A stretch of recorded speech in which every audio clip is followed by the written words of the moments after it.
Hello, hello. Welcome, friends. It's time for Podcast in the Peartree. I'm Danielle. I'm Aaron Lee. And I'm Samantha. Yay. And we're here to talk about all the wonderful films that we've seen in the last week as per our new format this season. We're very excited. And I must say, y'all, I feel like we had a pretty good week. What do you think? Yeah. They were great this week. I was really impressed with Hallmark Mystery and A Reason for the Season. I thought it was a lot of fun. I thought it was very similar to Netflix's A Christmas Inheritance, but better. I liked the Hallmark one better than the Netflix one. So check that one out. Did you watch that one, Samantha? No, I didn't watch that one. No, neither did I. I feel like there's always one or two that Aaron Lee's watched that I haven't watched. I feel like I watched so many things, and yet you watched I feel as though this week more. there's definitely one that you watched, Samantha, that I haven't watched. Which is what? Which is the Cozy Christmas Quilt. Well, yes, you watched that. Yes. Which one did I watch that you didn't watch? Jingle Bell Run? No, I didn't watch it. Oh, I haven't watched it yet either. Oh, No, I saw that's some of next. it, guys. Hey! Oh! The Hallmark one, right? Not to be confused with the Roku one that was Jingle Bell Love. There were two Jingle Oh my Bells this week. gosh. Yeah, I know. And so I was like, wait, is this the Jingle Bell Run? That's the one where they go on an Amazing Race, but Christmas style, where they travel to different places to like do these different things. Oh, that sounds cute. That sounds different than I thought. I thought it was just about a race. I thought so too. And then they were like going on planes to travel to different places. And I was like, oh, got it. But it's cute so far. Well, I'll have Good. to check that out. That was next on my list, but I just could not get it finished in time. But I did watch, well, should we talk about it? Which one? Candace Samantha? Cameron Bure. But let's talk about the Christmas quilt one because I Okay. had Vicky watch it. Okay, what did she think? And Vicky had something to say. So she sent it to me via email and I'm going to read it for you. Okay, this is for A Christmas Quilt, which was one of the Great American Christmas films. Christmas. This right. is a Yeah. cozy Christmas quilt. Cozy Christmas A cozy quilt. Christmas quilt. And cozy. your mom is an avid quilter, yes? She is an avid quilter. She's made Oh. many a quilt in her life. Okay, let's All hear right. it. My best reading voice. Here we go. Having made a quilt or two myself, the idea of a movie called A Cozy Christmas Quilt intrigued me, despite my rather cynical belief that all of these Christmas movie plots are exactly the same. Although I am right about that, the quilting aspect drew me to record this one and watch it twice. I did enjoy all the Ooh. quilting references that made the story ring true to me. I have struggled with laying out fabrics, using the rotary cutter with precision, holding templates still for accurate cuts, and Whoa. straight sewing of 1/4-inch seams. I have stood in so many fabric stores and marveled at the beauty of the colors and prints that swirled around. I too have said, I want to take it all home. As for a stash, I could open up my own fabric store with what I have stashed away. But when it comes to this movie as a story, I found it a bit disconnected. There were a lot of Wow. elements to the story, and I felt a few of them weren't thoroughly explored. It seemed the writers threw a whole bunch of things at the wall to see what would stick. The fellowship competition, the wedding, the VW bus for the long-awaited trip to South America, persistent Oh, safety yeah. concerns, the community center's financial problems, the Christmas Day farm traditions, Amy's struggle with feelings of inferiority are just a few of the things that I felt needed to be more deeply examined, and not enough time was given to the actual production of the wedding quilt. I did enjoy the snappy repartee between Liam and Amy, especially when they made the bargain to exchange help at the community center with quilting lessons, but I found Miriam's apology for her snarky behavior rather random. Wow. There was also nothing to show how she came to the realization that she had been out of line. Also, who the heck is Nicole Fleming? Amy gets all excited about meeting her, but why? Did I miss something? Overall, I enjoyed the movie, but I really didn't need to watch it again. I would rather play around with my stash. By the way, I thought Amy's submission to the competition was ugly, but that's just my opinion. What? Oh, wow. Whoa. Wow. Vicky did very not hold thorough. back. Yeah, No, she did not. But wait, she didn't comment on circular quilts, which was the whole unique thing of the main character. She did not write about circular quilts. I didn't watch it. Is there a thing about circular quilts? Yeah, it's like her style, the main character's style of quilting, right? Samantha, it's like a circle quilt. Was it? Yeah, it's like a circle. Her quilts are unique in that they're circle. That's why she was like basically her mentor was like, oh yeah, well she doesn't really have traditional techniques. She like tried to do the square quilting, but she was unhappy with it because she does circle quilts. Oh, well, I was really into the storyline about. Oh, you mean the plot? Which one? Because story- apparently there were many. There were. So basically, I could go on. So the main character, she is in charge of this quilting committee, but she's also an aspiring artist. That's like a side plot. But anyways, there's this firefighter that comes and finds all these fire code violations in the building. And his side story is that his sister is getting married and she's fast tracking her wedding to get married this year at Christmas. So apparently in their family, everybody gets married at Christmas. It's their tradition. And so if you get married at Christmas, then the mother of the bride makes the Christmas quilt. That's the whole storyline. Basically, what's happening is that the parents are dead. They've been dead for 10 years. And so he feels obligated to get this quilt made for his sister, who is supposed to be getting married next year, but is getting married this year. So he has a really short timeline. My question to your mom is this realistic that they completed this quilt in this time frame? Because he is such a beginner. He's never quilted. So anyways, in exchange for like all these violations, the fire code violations, he's like, I'll overlook this, but I need quilting lessons. I need to make this quilt. Okay, having watched my mother quilt, I would say it's possible, depending on how the actual quilting was done. Cutting the pieces and like sewing them together could be done in 5 weeks. But if you're going to quilt it by hand, no way. But if you machine quilt it, so if you take it to a machine and have them do it, it's possible. Yeah, he was using a machine. That's my assessment. It was a pretty simple design, too. It wasn't like patchwork. And at the very end, they all pitch in and finish the quilt in time. Okay, so I am curious about two things. What about the VW bus for the long-awaited trip to South America? And who is Nicole Fleming? Can you answer my mother's question? So the VW bus is a very interesting element because we'll talk about this soon. I don't know what GAC has with like classic vehicles, like classic cars, because there's 2 films now that feature a long road trip with a classic vehicle, which I feel like is very, very precarious to do that.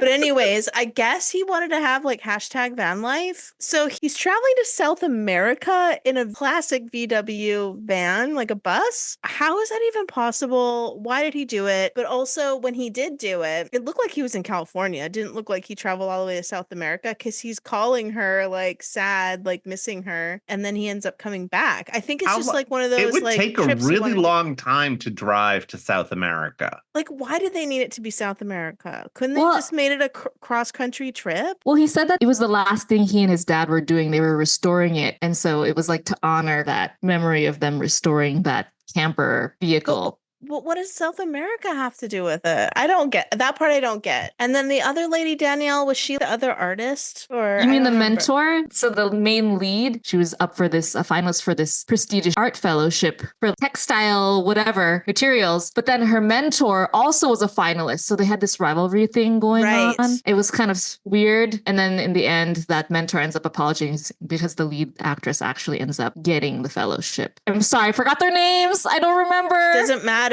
I mean, we've answered the questions. It's an interesting film. I didn't hate it, but I also thought it was really ridiculous. And like, there's a lot going on. There's a lot going on. But the leading man, he's cute. That's what Samantha needs in these movies, a cute leading man. I do. And the female lead, she wasn't exactly cardboard flat. Like she had some personality, and I appreciated that. I think that's good for GAC. Yeah. Should we jump over to Candace Cameron Bure's GAC movie? Sure. Okay. Let's do it. I also thought it was decent for GAC. I did not hate it in any way, shape, or form. I find Eric Johnson a little creepy. But, you know, that's kind of his look and his thing. He did play Jack Hyde in the 50 Shades of Grey series. And he was creepy there. And he was creepy again here. But the movie was fine. It kept my interest. And I was watching it early in the morning. I didn't fall asleep, really.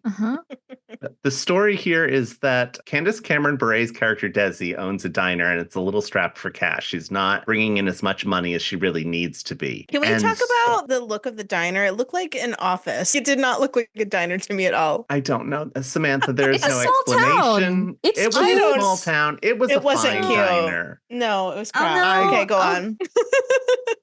It didn't stick out as a problem to me. Okay. Anyway, in order to raise the funds that she needs to save her diner, she's going to sell her dead father's vintage Ford 100 bright red truck. And when she goes to clean it out, she finds this tape that her dad recorded before he died, asking her to go on a road trip to Treasure Point? Treasure Bluff. Bluff? Treasure Bluff. Treasure Bluff. So she decides she's going to go on this road trip to see what her dad wants her to see. Meanwhile, Eric Johnson has been kind of stalking her, and we don't quite know why. So he convinces her to let him tag along on the road trip with $3,000. He's like, I'll pay you $3,000 to take me there. She's like, I need the money. Hop on in. And so they go on this road trip meeting these people that her dad met in his life and that had shown him a kindness. And each of them gave her another tape to get to the next point, only to get to their spot, which is a bench at the bluff, and nothing. I was confused about that. I'm like, what the heck? Why are we at this bench? I don't really care. What do you guys think? But that was good. Well, I was just going to say another thing about driving a classic vehicle in the dead of winter on a road trip. I don't understand what GAC has with that storyline, but I thought that was also dangerous. But it was a tradition. Like, it was a family tradition to go to this bluff and let your cares out at the end of the year. It was kind of a cathartic moment, or it was meant to be a cathartic moment. Yeah, I Which get is that. end. But here's the thing. The way they let the cares go at the end of the year is by releasing balloons, which is just horrible for the environment and horrible for Okay. animals. Yet at the same time, they're like, let's meet the puppy patrol and save this dog shelter. I'm like, do you love the animals or do you hate the animals? I'm confused. Why are we releasing balloons? It is 2024, people. We should not be doing that. Well, I don't think mean, GAC cares about that. and technically, it was the guy who bought the balloons for her based on the nostalgia that Desi. Sorry, I remember that character's name. You're right, Yes. Desi, because I remember being like, Desi Arnaz. No, Desi is Candace Cameron Bure's character's name. Got it. I did kind of like that some of the people that she met along the way were not dry characters. They weren't just blah. They felt like there was a little bit more there. So I was not wanting to cry because I was so bored. Nor was I. Like I said, it's good for GAC. I stayed awake. I liked the older couple at the, what was it, Cozy Cliffside Inn. I liked that he couldn't hear anything, but they loved it anyway. So that was really fun. I mean, I didn't hate it, but one thing I have realized is that I think I enjoy Candace Cameron Bure when she's in more of a comedic role. Mm-hmm. For the past couple years, she's been very serious in all these films, which is fine. But I think where she really shines is the comedy aspect. Totally. And a little bit of physicalness to it. Yeah. She was a little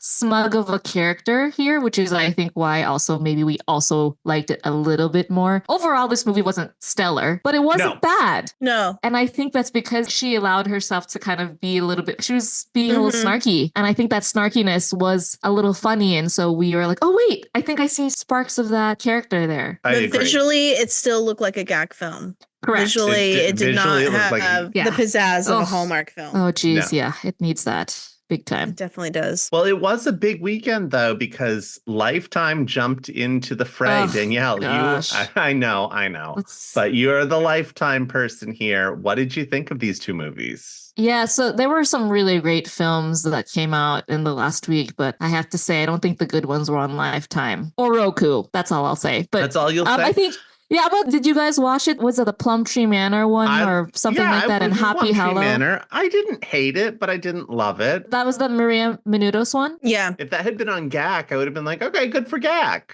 Yes. But it was on yes. Lifetime, and Lifetime has given us things like Santa Boot Camp and that one I can never remember the title, Ghosts of Girlfriends, Ghosts of Christmas Girlfriends. I don't know, but it was really great. But we've also gotten Maria Lopez and, Marissa Yeah. Joan Hart, and Yeah. we have all these expectations. And this one just felt like a middle of the road Hallmark film, to be honest with you.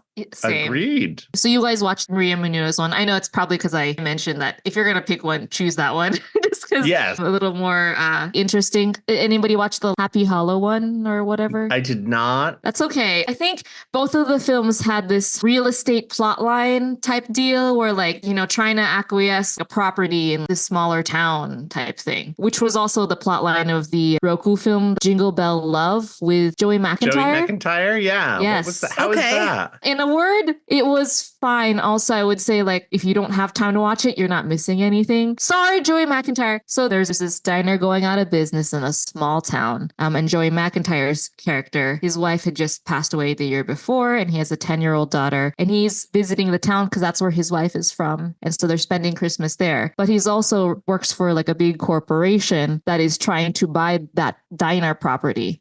Even though he works for the corporation that's trying to buy this diner, he decides he wants to help the diner owner by throwing a benefit concert because she's a musician, and then he ends up performing with her. And of course, they fall in love. romance is in the air. Yeah, Oh, and of course at the end, he ends up saving the diner. Is owning a diner a trend this year? Because It seems to this be. is like the third film about owning a diner or some sort of diner in the film. Reason for the Season also had a diner in it. What the It was a heck? diner that Oh, was the How did they all mystery one. decide to write about diners? But there was That's a such a big random diner one trend. last year too. Was there? Yeah, it was on Hallmark movies. I think it was Movies and Mysteries still last year, kind of late in the season. I guess instead of a bakery, everyone owns a diner. Yeah, why And Hot not? Frosty had a diner too. Lacey Hot Chabert Frosty, yeah. had a Yes, diner. that's true. Hot Frosty also had a diner. Was her diner not doing so well? No, I think her diner was doing fine. And also, it was a lot better than Candace Cameron Bure's diner. I did notice that. It Oh, was it's nicer. Netflix Well, you money. really hated That's Candace some Cameron Netflix Bure's money. diner, but yeah, I did. I was like, I see why this is falling on hard times. because I don't want to eat there. Well, yeah, what do you But guys think of it? I liked it, but I didn't think it was Hot Frosty. amazing. Hot Frosty, yeah, I liked Me neither, it. It was Emily. fun. Oh my gosh. But it wasn't like, oh my gosh, this is going to win the season. This is my favorite. I think I liked the Christina Milian one better than Hot Frosty. Yeah, I agree. I think Rotten Tomatoes gave it 86%. Sounds I think- accurate. I'm in that camp, I think. I'd give it a B. Yeah, a solid B. But you know what I absolutely loved? I think it might be my winner for the season. I think I might be agreeing with you if we're talking about the same film, Erin Lee. Confessions Confessions of of a Christmas Letter, yes! It was Yes! so fun. So good. I had so much fun watching this movie. It was fantastic. Yeah, it definitely was. It had something for everyone. And what a big year for the actors from The Office. I know those. Right? It was so great to see them together again, though. You know. But wasn't one of the other guys in Hot Frosty? What? Another actor from The Office. He was in Hot Frosty. He played the cop. They're cashing in on the Christmas, and I'm here for it. I I'm support. enjoying it. Yeah. But I mean, that's such a great storyline, Confessions of a Christmas Letter. It really was. And, I went into it thinking this is going to be ridiculous. because Same. There's no way that this competition ever really exists. And there isn't. But for some reason, and I think it's Angela Kinsey is her name. I think Yes. it's It her is. performance. I think she really sells Oh, yes. the believability of this story and this town. What we have here is a town in which you write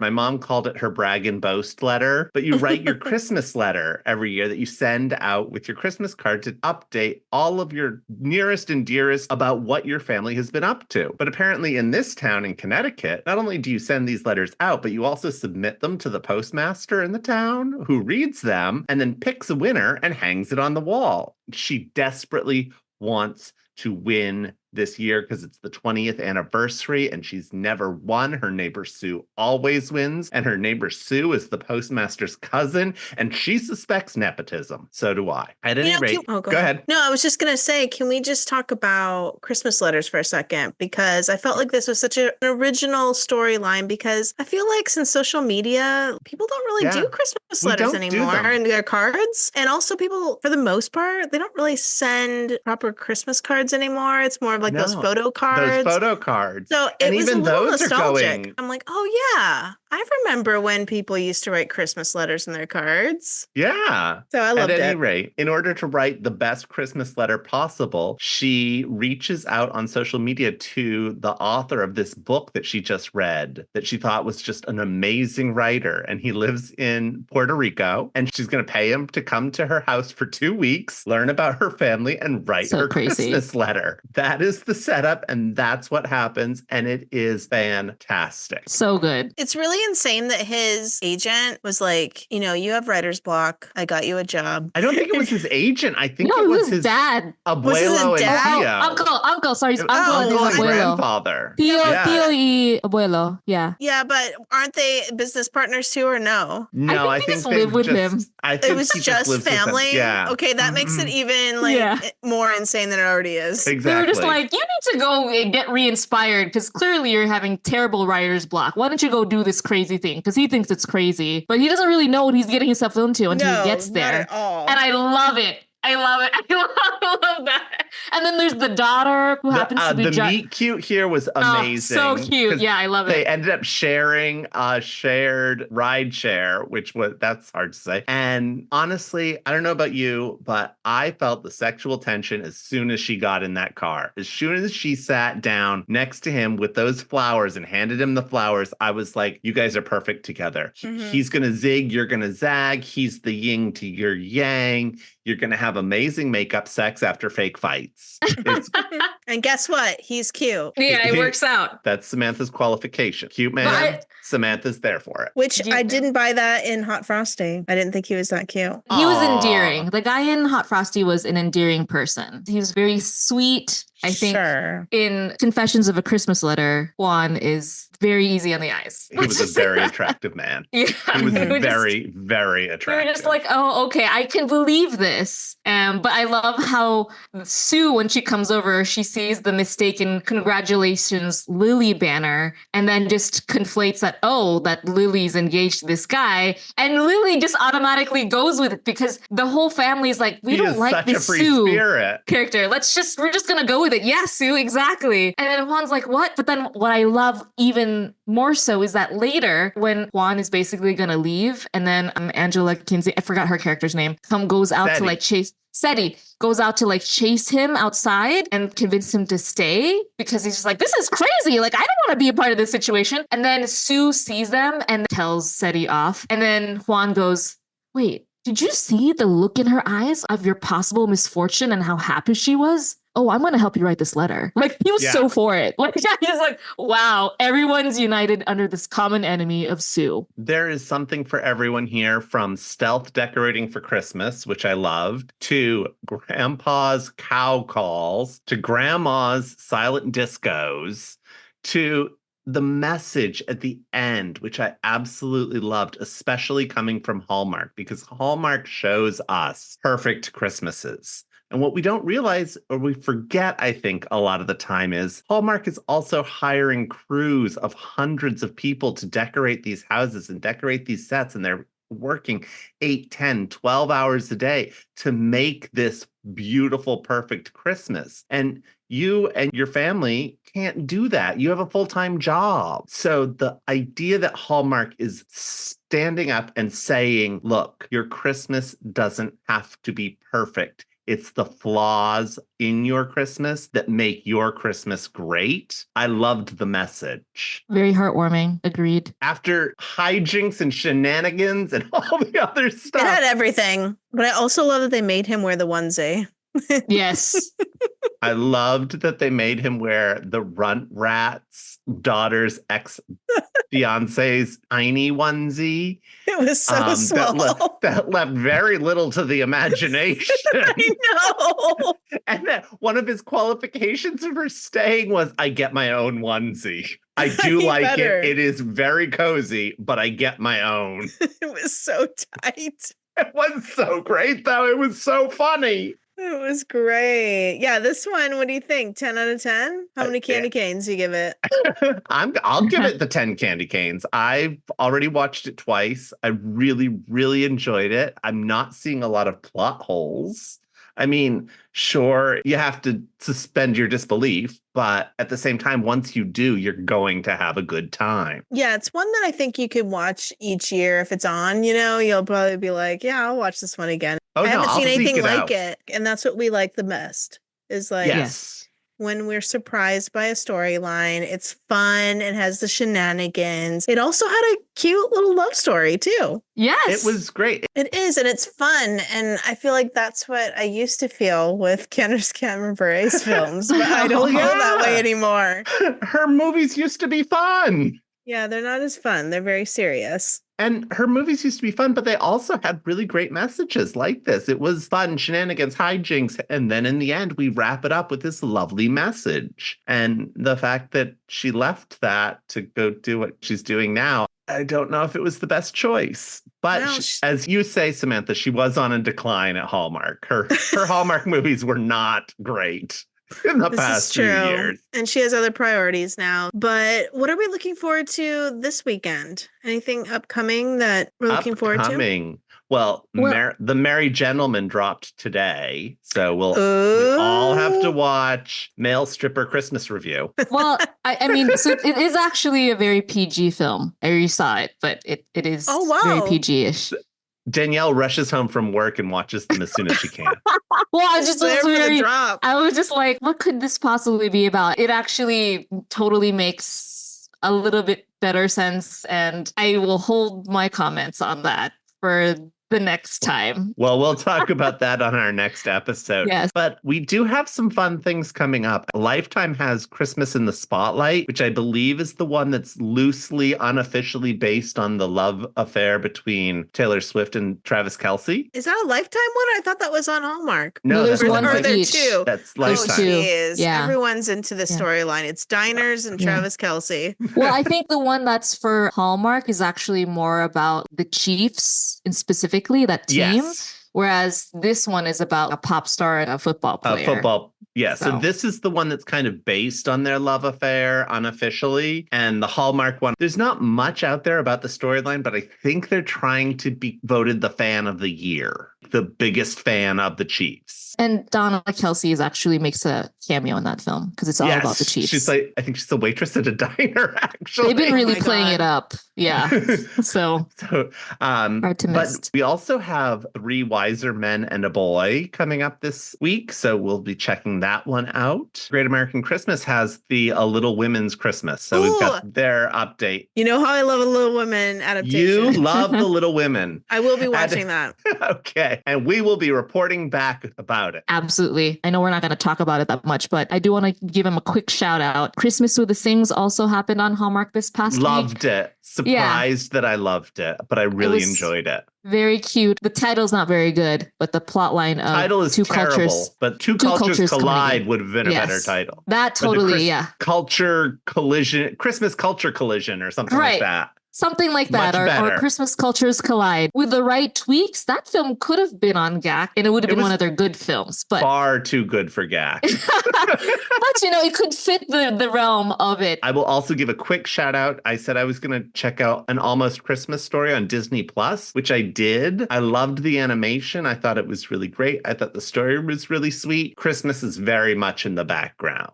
Oh. The only Christmas thing about it is that the owl gets brought to New York City because it's hiding in the tree that becomes the Rockefeller Center Christmas tree. That's the Christmas. Oh, wow. Surprising. But the animation is really good and it's really touching. So if you want to check that out and you have 30 minutes, head on over to Disney Plus. At any rate, folks, thank you so much for listening. We had a really great time talking about these movies. Please, if you feel so inclined, rate and follow.